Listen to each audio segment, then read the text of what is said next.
Oi, gente. Da série Bolsonaristas se dando mal, o ator Mário Gomes, que já teve medo de esquerdista invadir em sua casa, foi despejado de uma mansão no Rio de Janeiro.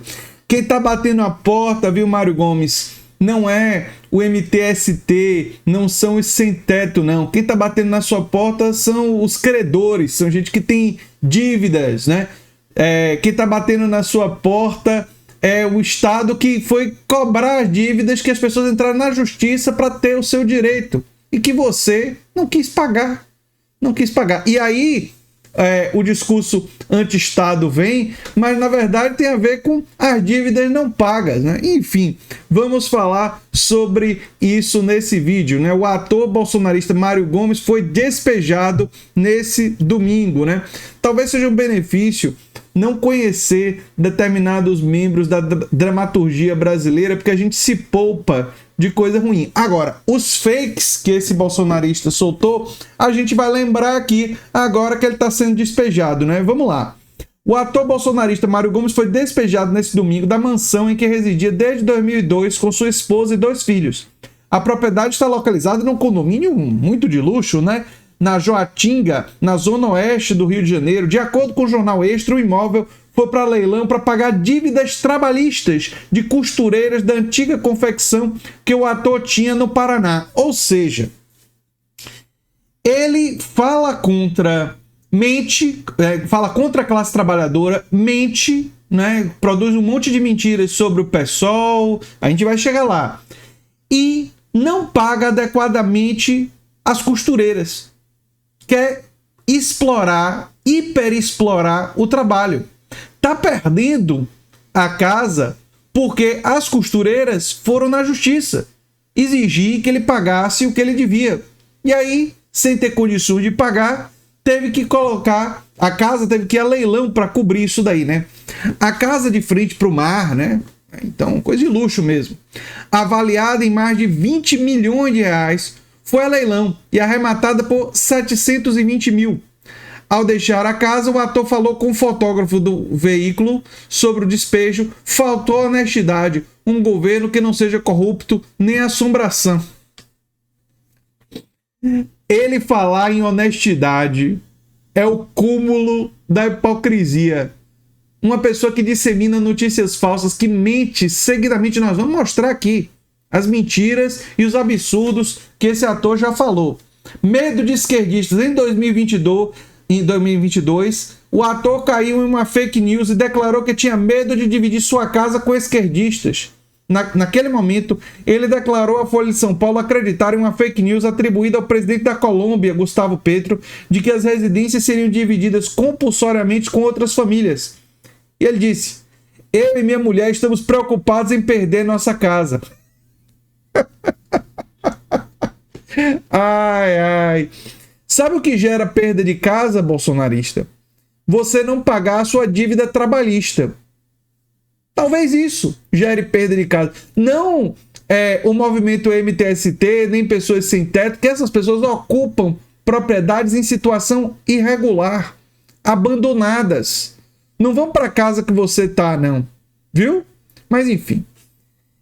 E ele que reclamou da falta de honestidade do Estado, que é uma assombração, que é um malvadão, né? Ele soltou essa fake news em 2021. O PSOL entrou numa ação de danos morais contra o ator Mário Gomes por causa de uma fake news compartilhada pelo ator sobre a crise de oxigênio em Manaus. Sim, da pandemia. Daquela tragédia em Manaus que nós sabemos hoje, com muitas evidências de que aquilo dali foi uma experiência da imunidade de rebanho, aquele absurdo defendido pelo Bolsonaro e seus aliados, né? Que produziu a tragédia de Manaus.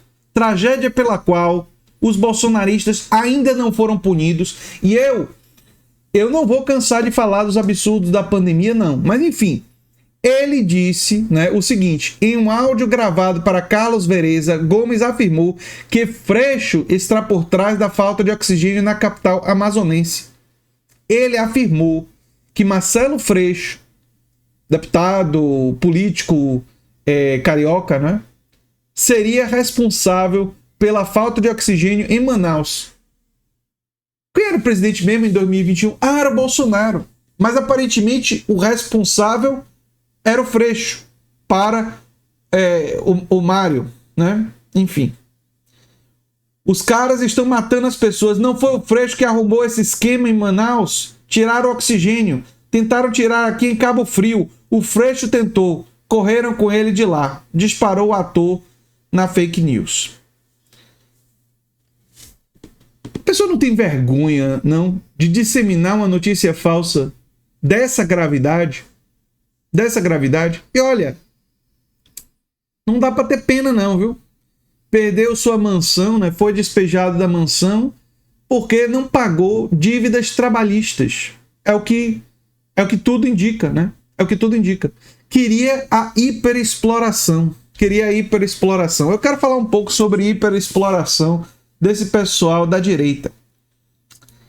Existe uma agenda avançada pela direita no Brasil e em outros lugares do mundo da precarização extrema do trabalho, da perda de direitos trabalhistas. E aí, como historiador, eu tenho a obrigação de lembrar a vocês de como era, no século XIX, as condições de trabalho. Sabe como era lá no século XIX? Na época que os capitalistas gostam de não ter direito trabalhista, na época que os sindicatos estavam ainda enfraquecidos, a jornada de trabalho era de 16 horas. Não tinha saúde do trabalhador. Não tinha salário mínimo ainda. Crianças trabalhavam em fábricas. Se depender dessa direita, nós teremos a volta do trabalho infantil, a volta de jornada de trabalho extensivas e o fim de coisas como férias, diminuição de férias. Nos Estados Unidos, aliás, os Estados Unidos é um exemplo muito interessante em relação a isso. A maioria dos estados americanos, você não tem licença maternidade de 12 semanas. Ou seja, uma mulher que tem uma criança tem que voltar a trabalhar, muitas vezes, em menos de 2 semanas, senão ela perde o emprego. Isso é hiperexploração. Nos Estados Unidos, a maioria das pessoas trabalham em empregos que elas não têm nenhum mês de férias, tem 14 dias. 14 dias de férias. Você tem ideia do que é você trabalhar o ano todo e você só ter 14 dias de férias? Se tiver férias, devido à precarização do trabalho nos Estados Unidos. Nos Estados Unidos, o salário mínimo, num país rico como os Estados Unidos, o salário mínimo a hora é há anos inferior a $8 a hora em muitos estados. Muitos estados é inferior a $8 a hora. Tem uma luta histórica lá nos Estados Unidos para tentar colocar o salário a $15 a hora, porque $15 a hora nos Estados Unidos é o mínimo para as pessoas sobreviverem, para as pessoas não se endividarem e poderem sobreviver. Já existem cálculos sobre isso. E por isso a luta pelo $15 a hora está acontecendo há muito tempo. Por padrão de consumo e padrão de preço das coisas de lá. E sabe quem está contra? As grandes empresas que não querem pagar. E se depender dos Mário Gomes da vida, né, do mundo, o que eles querem é explorar as costureiras e não pagar suas dívidas trabalhistas. Enfim, é isso aí. Eu sou André Teixeira Jacobino, o canal é a Nova Máquina do Tempo. Se você gosta do que a gente faz, se inscreve, dá um like, compartilha. Quem sabe vira membro ou apoiador, quem sabe faz um dos nossos cursos. Ou faz um pix para andretj@terra.com.br se quiser nos ajudar, também via pix. Um abração e até o próximo vídeo.